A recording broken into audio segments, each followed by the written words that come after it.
দ্বিতীয় টি-20 শেষে প্রেস কনফারেন্সে তানজিদ হাসান তামিম বলেছেন, আক্রমণাত্মক ক্রিকেট তারা খেলছেন। গণমাধ্যম আর কত আক্রমণাত্মক ক্রিকেট চায়? কিন্তু পরিসংখ্যান কি তার বক্তব্যকে সমর্থন জানাচ্ছে? 2024 থেকে যেখানে ইন্ডিয়া ওয়েস্ট ইন্ডিজই 200 করেছে 10 বার, অস্ট্রেলিয়া নিউজিল্যান্ডও করেছে 6 বার, বাংলাদেশ সেখানে মাত্র 2 বার।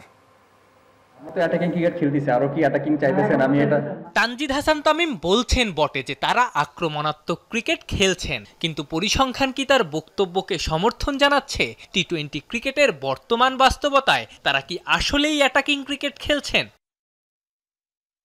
সবশেষ ম্যাচটা টাইগাররা জিতেছে 41 বল হাতে রেখে 9 উইকেটে, নির্দ্বিধায় বড় জয়। কিন্তু গল্পের ভেতরেও থাকে গল্প।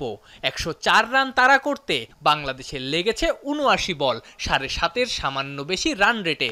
নেদারল্যান্ডসের মতো দলের বিপক্ষে এমন ব্যাটিং দেখে ক্রিকেটারদের আক্রমণাত্মক ব্যাটিং অ্যাপ্রোচ নিয়ে প্রশ্ন ওঠাই তো স্বাভাবিক।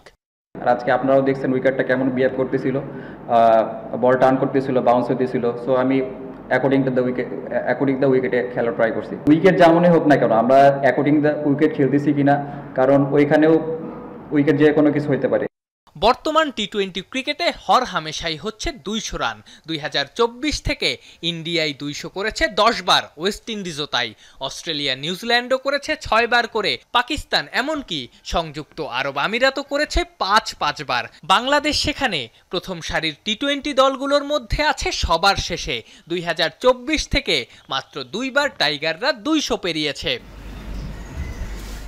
শুধু কি তাই, 2024 থেকে বাংলাদেশ খেলেছে 38টা টি-20, এর মধ্যে মাত্র 15 ম্যাচে 150 রানের বেশি পেরিয়েছেন তামিমরা।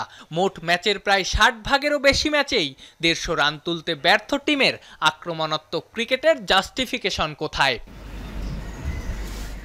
এমনকি যে 2025 সালে ভিন্ন ব্র্যান্ডের টি-20 খেলছে বাংলাদেশ, সেখানেও 14 ম্যাচে মাত্র 7 বার 150 পেরিয়েছে টাইগাররা। তবুও তানজিদ তামিমের মুখে অ্যাটাকিং ক্রিকেটের গল্প। পাল্টা প্রশ্নও ওঠে, অল্পতেই তৃপ্তির ঢেকুর তোলাই কি দীর্ঘমেয়াদে সাফল্য তুলতে না পারার বড় কারণ টিম টাইগার্সের? আফনান পিয়াল, যমুনা স্পোর্টস, ঢাকা।